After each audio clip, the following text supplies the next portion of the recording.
La controversia que rodea a figuras históricas que han logrado hazañas notables, pero que también han sido acusadas de errores, es un tema apasionante que abarca tanto la esfera científica como la filosófica. Este fenómeno resalta la importancia de la investigación personal en la comprensión completa de estos individuos.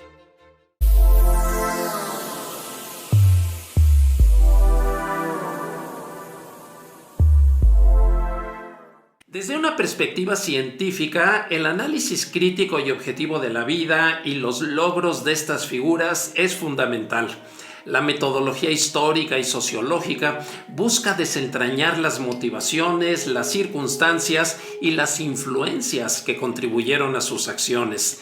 Se emplean métodos rigurosos para evaluar tanto sus contribuciones positivas como sus desaciertos, permitiendo una visión más matizada de su legado. Desde un enfoque filosófico, la cuestión es aún más compleja.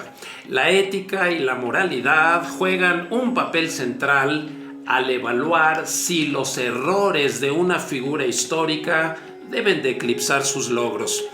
Los filósofos debaten sobre la capacidad de la humanidad para juzgar las acciones pasadas desde una perspectiva contemporánea, reconociendo que los estándares éticos evolucionan con el tiempo. La investigación personal se convierte en un puente entre estos enfoques científicos y filosóficos. Invita a las personas a explorar de manera crítica estas fuentes, así como las evidencias y perspectivas contradictorias de estas figuras.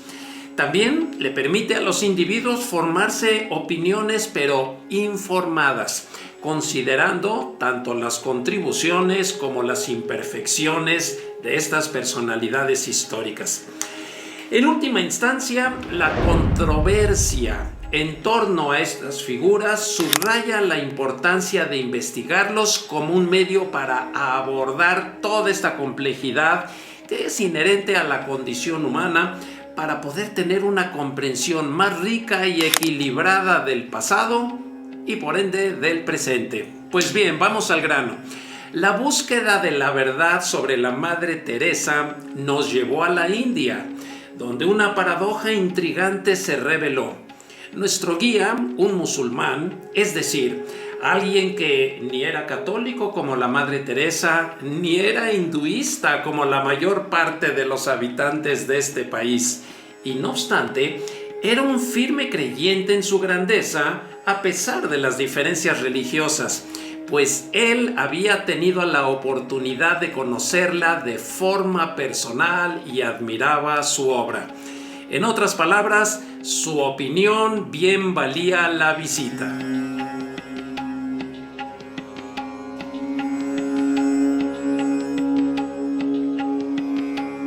Su testimonio destacó que la Madre Teresa trascendió las barreras de la fe. Su devoción no estaba limitada a la religión, sino arraigada en su humanidad.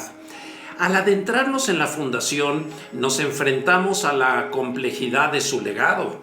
Las críticas no pueden ignorarse, pero al observar sus acciones surgen cuestionamientos profundos.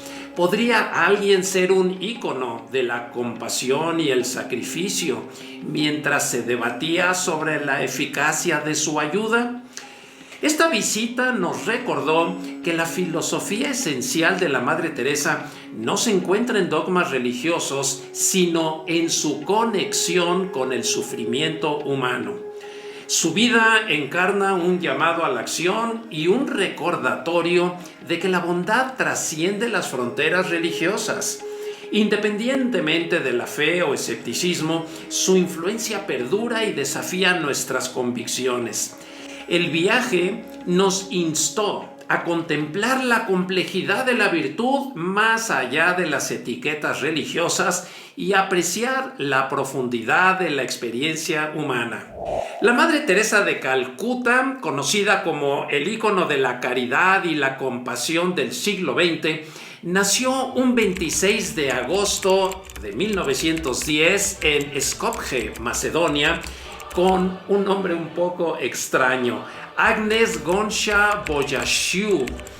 Desde temprana edad mostró un profundo interés por la religión y la ayuda de los necesitados, lo que la llevó a unirse a las Hermanas de Loreto a los 18 años, donde por cierto tomó el nombre de Teresa. La vida de la Madre Teresa estuvo marcada por su compromiso con los más desfavorecidos desde el principio. Tras enseñar en una escuela en Calcuta durante casi 2 décadas, sintió un llamado interior que la llevó a dejar la enseñanza y fundar las Misioneras de la Caridad en 1950. Su misión era simple pero profunda: cuidar a los pobres, los enfermos y los moribundos, especialmente aquellos que habían sido abandonados por la sociedad. Digámoslo en palabras más comunes: aquellas personas de las que nadie quería saber nada, de las que se deshacían. A lo largo de los años, las Misioneras de la Caridad se expandieron por todo el mundo, brindando atención médica, educación y apoyo a los más necesitados. La Madre Teresa recibió numerosos premios y reconocimientos, incluido el Premio Nobel de la Paz en 1979, por su incansable dedicación a aliviar el sufrimiento humano. Let us all together thank God for this beautiful occasion. We can all together proclaim the joy of spreading peace. Sin embargo, su vida no estuvo exenta de críticas y controversias. Algunos cuestionaron sus métodos y motivaciones, argumentando que su enfoque en la fe podía descuidar las necesidades materiales de las personas. A pesar de las críticas, la Madre Teresa siguió adelante con su trabajo con determinación y amor. Ella falleció un 5 de septiembre de 1997, pero su legado de compasión y servicio desinteresado perdura en todo el mundo. Su vida es un testimonio de la capacidad del ser humano para hacer una diferencia significativa en la vida de los demás a través del amor y la dedicación a una causa más grande que uno mismo. La caridad y el amor al prójimo son el corazón de la labor de la Madre Teresa. Y eso se hizo evidente en nuestra visita a su institución, el ashram en la ciudad de Agra, en la India. Al ingresar nos encontramos con docenas de niños que padecían parálisis cerebral, enfrentando discapacidades severas. Sin embargo, lo que más destacó fue la atención y el amor desinteresado brindado por las Misioneras de la Caridad. Los niños eran el centro de actividades diseñadas para alegrar sus días. Sus habitaciones estaban decoradas con cariño, con fantasía e imaginación y mantenían un nivel de orden y limpieza que seguramente nunca habrían tenido en sus hogares originales. Fue especialmente conmovedor, considerando el abandono que muchos de estos niños habrían sufrido por parte de sus propias familias, algunos de ellos literalmente recogidos en basureros y debajo de los puentes. La Madre Teresa y su equipo se encargaban de llenar ese vacío emocional con amor y cuidado incondicional. La visita nos dejó una profunda impresión de la importancia de la caridad y la compasión en la sociedad. Al estar en contacto con personas a las que la sociedad tiende a rechazar, la Madre Teresa y sus seguidores nos enseñaron una lección invaluable sobre la verdadera humanidad y el impacto positivo que podríamos tener en la vida de aquellos que más lo necesitan. Su trabajo es un testimonio vivo de la capacidad del amor para sanar y transformar vidas.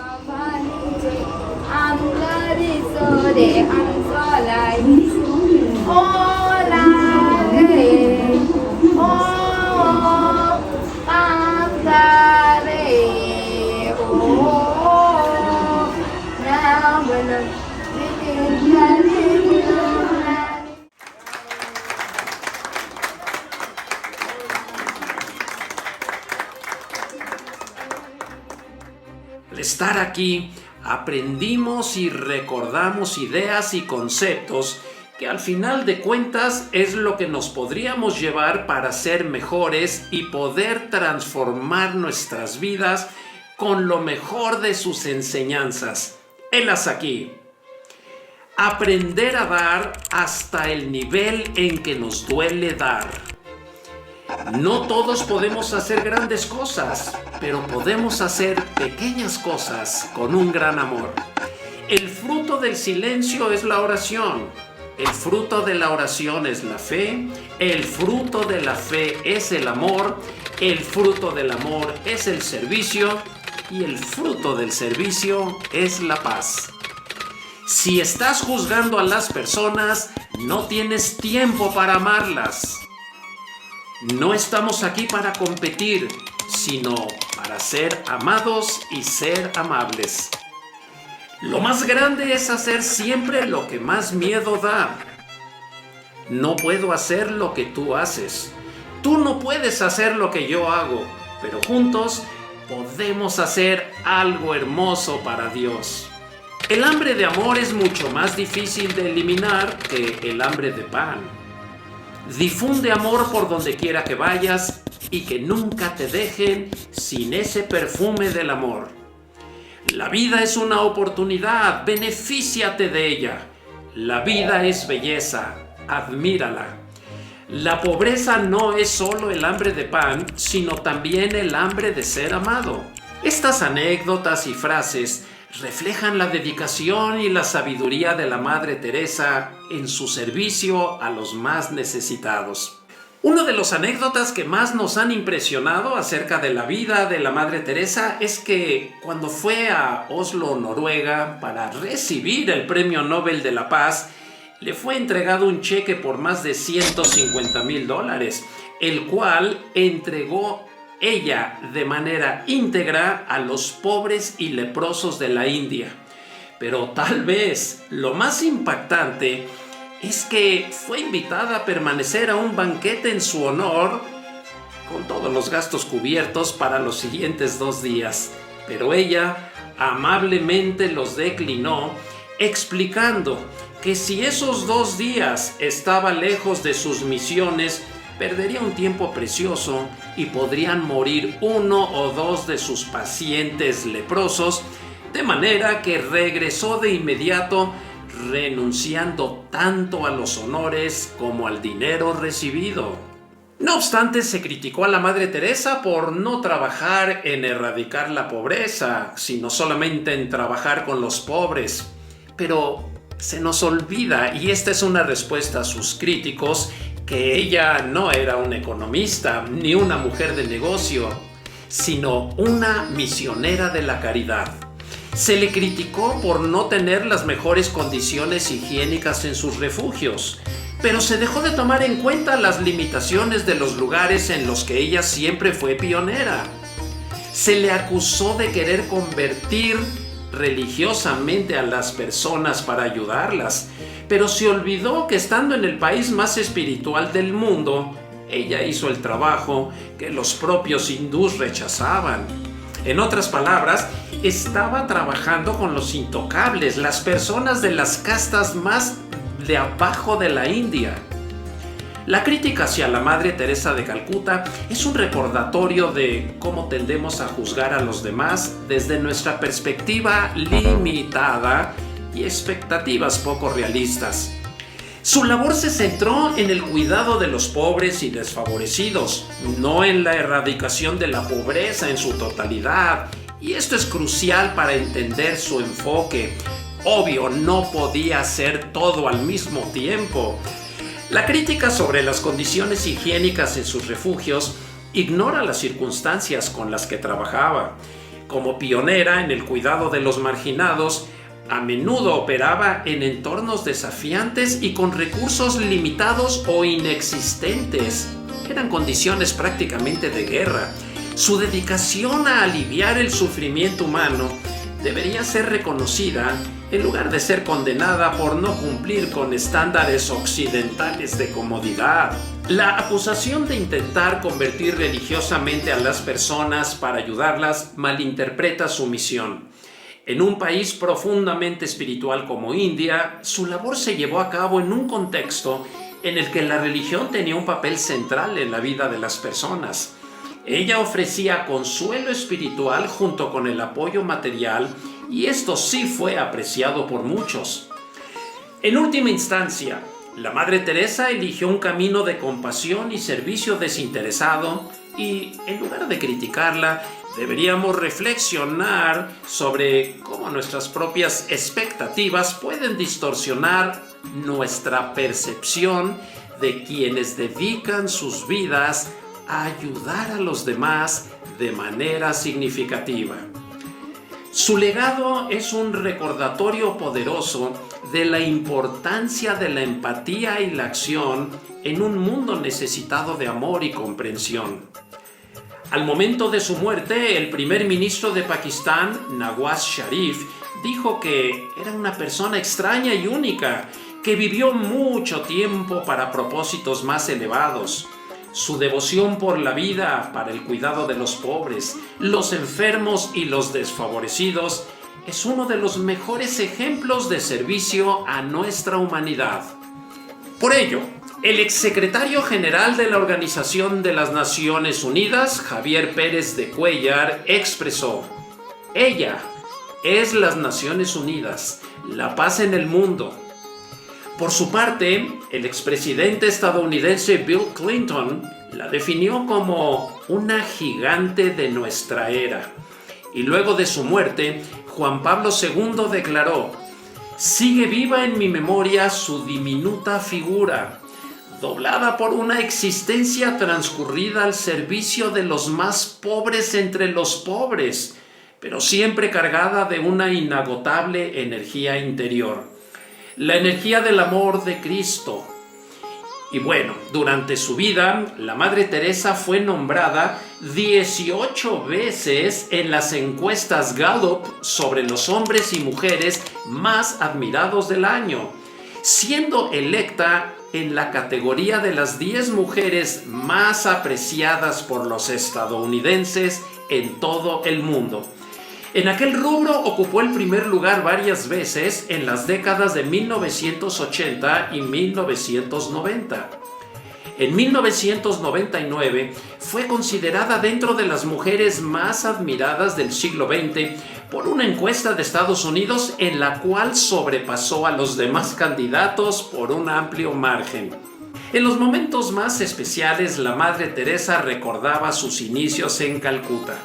En 1952, dice ella en sus apuntes, pudimos abrir el primer hogar del moribundo. A mí me ocurrió el primer caso, el de una mujer tirada en plena calle. Se la estaban comiendo las ratas y las hormigas. Yo la llevé al hospital, pero no podían hacer nada por ella. Tuvieron que aceptarla porque yo dije que no me marchaba de allí en tanto no se hiciesen cargo de ella. Después fui al ayuntamiento pidiendo me diesen un lugar donde meter a tales desgraciados, porque ya en el mismo día había encontrado a otros que también se morirían en mitad de la calle. El administrador encargado de la salud pública me señaló el templo de Kali, abriéndome el Dharamshala, lugar donde en otros tiempos la gente descansaba tras haber rendido culto a la diosa. El edificio estaba vacío, sin utilizar. Me preguntó aquel señor si lo quería. Yo me sentí contenta de poseer tal casa por diversas razones, particularmente porque era un centro de culto y de devoción de los hindúes. En 24 horas condujimos allí a nuestros enfermos y lisiados, y desde entonces hemos recogido por las calles de Calcuta más de 20,000 personas, habiendo muerto cerca de la mitad. Después de haber reflexionado en las contradicciones aparentes de esta gran alma que fue la Madre Teresa, recordamos que lo importante es siempre sobreponer el mensaje al mensajero, para con ello tener la certeza de que esos valores sean inalterables para nosotros, más allá de cualquier opinión negativa. Yo no bañaría a un leproso ni por $1,000,000, aseveró un hombre de negocios. A lo que la Madre Teresa le respondió: yo tampoco, porque a un leproso solo se le puede bañar por amor. Aún para los hindúes que alguna vez recelaron de ella, nos queda claro que en su funeral se utilizó el mismo carro que llevó al Mahatma Gandhi y a Nehru. Cuando la Madre Teresa recibió el premio Nobel, se le preguntó: ¿qué podemos hacer para promover la paz mundial? Ella respondió: vete a casa y ama a tu familia. En su conferencia sobre el premio que le entregó el rey Olaf V de Noruega, la religiosa dijo: lo acepto para la gloria de Dios y de su pueblo, el más pobre entre los pobres. Sin duda, esta visita al ashram de las misioneras de la caridad de la Madre Teresa en la India no solamente nos aclaró todas las dudas que podríamos haber tenido, sino que, mucho más allá, nos permitió constatar la realidad de su obra, ya que en la mirada de todas las misioneras se percibía el mismo espíritu que seguramente compartieron durante los años de la fundación y el desarrollo. La llama sigue viva en docenas de países y en miles de misioneras alrededor del mundo. Una persona de nuestro grupo hizo un comentario muy interesante después de esta visita. Es muy interesante conocer la India y conocer la importancia de la meditación y de la espiritualidad, pero la fuerza y la dinámica del amor al prójimo es aún más importante. En efecto, realizar un viaje formativo para transformar vidas implica un serio compromiso de tomar en cuenta todos los puntos de vista, tener abierta la mente y el corazón y recordar que las personas pueden ser inteligentes, pero los grupos son sabios. La humanidad y el mensaje del amor continúa manifestándose, recordándonos lo que decían las antiguas escrituras: por sus obras los conoceréis.